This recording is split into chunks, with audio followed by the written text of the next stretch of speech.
Uma vez, o homem mais poderoso do mundo, conhecido como Marco Aurélio, tentou viver de maneira virtuosa, seguindo os princípios históricos. Diferentemente de muitos imperadores romanos, ele não se entregava a muitos prazeres quais tinha acesso, como embriagar-se com vinho e assistir a jogos sádicos no Coliseu. Marco Aurélio desejava cumprir a tarefa que a fortuna lhe havia dado, que era servir à humanidade. Assim, ele se importava profundamente em cumprir seu propósito, mas para fazer isso precisava se importar menos com as coisas que não são dignas nem sábias de nossa preocupação, e essas coisas são muitas. Um dos conceitos essenciais no estoicismo é a divisão entre coisas que controlamos e coisas que não controlamos. Essa distinção foi explicada de forma clara por Epíteto. A maioria, se não todas as coisas além de nossas próprias ações, não estão sob nosso controle. Isso significa que não é necessário renunciar completamente ao mundo. Mas os estoicos acreditavam que deveríamos ser realistas quanto à nossa influência limitada sobre essas coisas. Criaríamos um fardo desnecessário para nós mesmos se não o fizéssemos.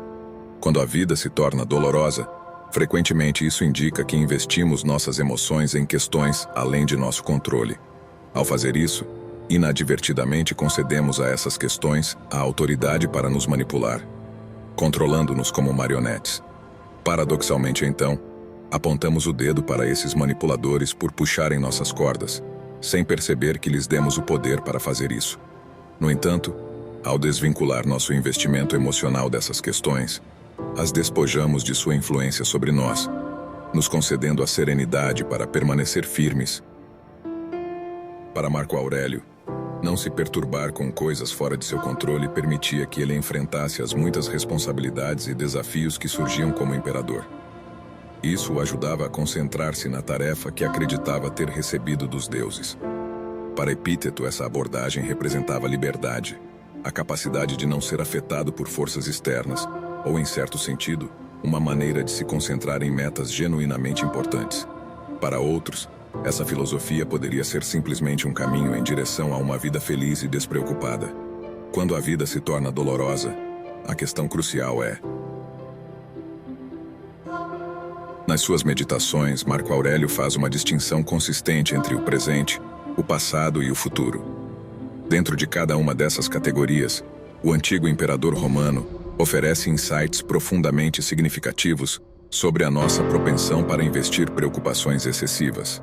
Ele nos alerta para as maneiras equivocadas com as quais frequentemente abordamos esses períodos temporais e como, muitas vezes, nos concentramos em aspectos inapropriados. Suas reflexões proporcionam um guia valioso para aprimorar a clareza de pensamento e a organização das nossas vidas. Este vídeo é estruturado cuidadosamente em torno dessas categorias: presente, passado e futuro, começando com uma análise mais profunda do futuro. Como Sêneca afirmou uma vez, sofremos mais em nossa imaginação do que na realidade, implicando que nossos pensamentos são a fonte de nosso sofrimento. Quando se trata do futuro, nossa imaginação muitas vezes corre solta, inventando inúmeros cenários do que poderia acontecer, mas provavelmente nunca acontecerá.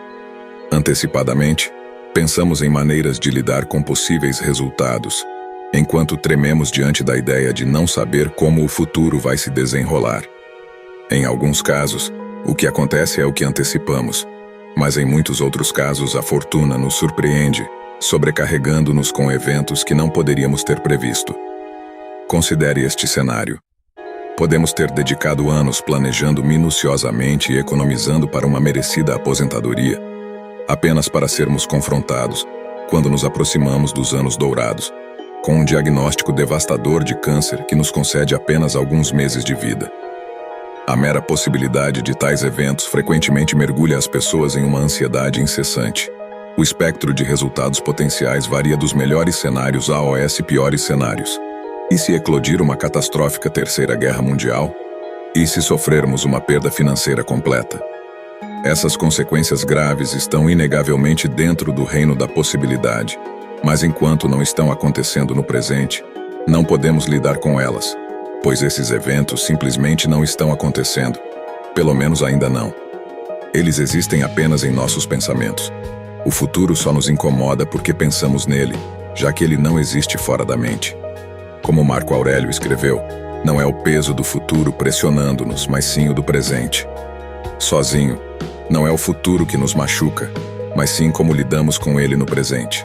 A miséria do futuro acontece no presente, e, ironicamente, não é o futuro se desenrolando no presente, pois quando encontramos o futuro, ele já está presente. A miséria do futuro é nos preocuparmos com ele agora. Então, o que Marco Aurélio diz sobre se importar demais com o futuro? Primeiro, consideremos a seguinte citação: nunca deixe o futuro te perturbar. Você o enfrentará se precisar, com as mesmas armas da razão que hoje te amam contra o presente. Ele enfatizou a noção de que se pudesse navegar eficazmente no presente, tinha a capacidade de enfrentar os desafios do futuro também. Marco Aurélio se aconselhava a não se deter em todos os terríveis cenários potenciais que poderiam se desdobrar. Em vez disso, ele incentivava a concentração nas circunstâncias imediatas à mão. Quando ele se concentrava no presente, percebia que conseguia suportar. E se esse era o caso, por que ele não seria capaz de lidar com o que está por vir? Essa atitude se assemelha à ideia de amor fati, o amor ao destino, mas fortalecido com a confiança de que seremos capazes de superá-lo. Marco Aurélio acreditava que, ao dominar o presente e aceitar o que a vida trouxesse, poderíamos enfrentar o futuro com serenidade e resiliência, independentemente dos desafios que ele nos reservasse. Portanto, a chave estava em viver o presente da melhor maneira possível, confiando em nossa capacidade de lidar com o que estava por vir. Segundo Marco Aurélio, a existência é efêmera e passa rapidamente, desvanecendo-se no infinito. Tanto o passado quanto o futuro estão além do nosso controle. O passado já passou e não podemos mudá-lo, a menos que tenhamos uma máquina do tempo. O filósofo afirma que o homem vive apenas no presente, e o restante de sua vida é passado ou futuro, sendo que a vida é curta e limitada. Apesar disso, muitas vezes nos preocupamos demais com o passado e o futuro, embora não possamos influenciar o passado. Nossas memórias do passado podem ser imprecisas, e não temos meios de verificar com precisão o que aconteceu. Mesmo assim, mantemos um apego emocional ao passado, reavivando angústias que não podem ser mudadas. Marco Aurélio aconselha que, em vez de nos concentrarmos nos eventos passados em si, devemos focar em nossa reação a eles, pois é a única coisa que podemos controlar. Ele argumenta que não podemos chamar algo de infortúnio se isso não vai contra a natureza humana. Em vez de lamentar o que aconteceu no passado, devemos aprender com ele e usar nossas experiências para agir com justiça, generosidade, autocontrole e outras qualidades que nos permitem cumprir nossa natureza. No entanto, Marco Aurélio reconhece que o passado pode servir como uma fonte de aprendizado, permitindo-nos antecipar e nos preparar para o futuro, ao observar os padrões e ritmos que se repetem na história. Marco Aurélio enfatiza a importância de viver no presente, pois é o único domínio que temos acesso imediato. Ele acredita que o presente serve como uma base para observar o passado e o futuro, mas muitas vezes nos preocupamos com assuntos insignificantes que estão diante de nós, resultando em insatisfação e emoções negativas. Marco Aurélio aconselha que não devemos lutar contra o que a fortuna nos reserva, pois muitos eventos estão além de nosso controle. Em vez disso, devemos focar em como reagimos às situações presentes e abraçar a lei da natureza. Ele destaca a importância de praticar a virtude diante da adversidade e acredita que a verdadeira essência da vida está em como enfrentamos as circunstâncias que nos são apresentadas no momento presente. Isso é tudo por hoje. Espero muito que tenha gostado deste vídeo. Se gostou, considere se inscrever no canal. Não se esqueça de verificar o link no primeiro comentário fixado abaixo. Se você assistiu até o fim, por favor, comente conexões socráticas para que eu saiba. Vou ler todos os comentários. Pela sua atenção, o meu muito obrigado. Que todos fiquem com o Criador.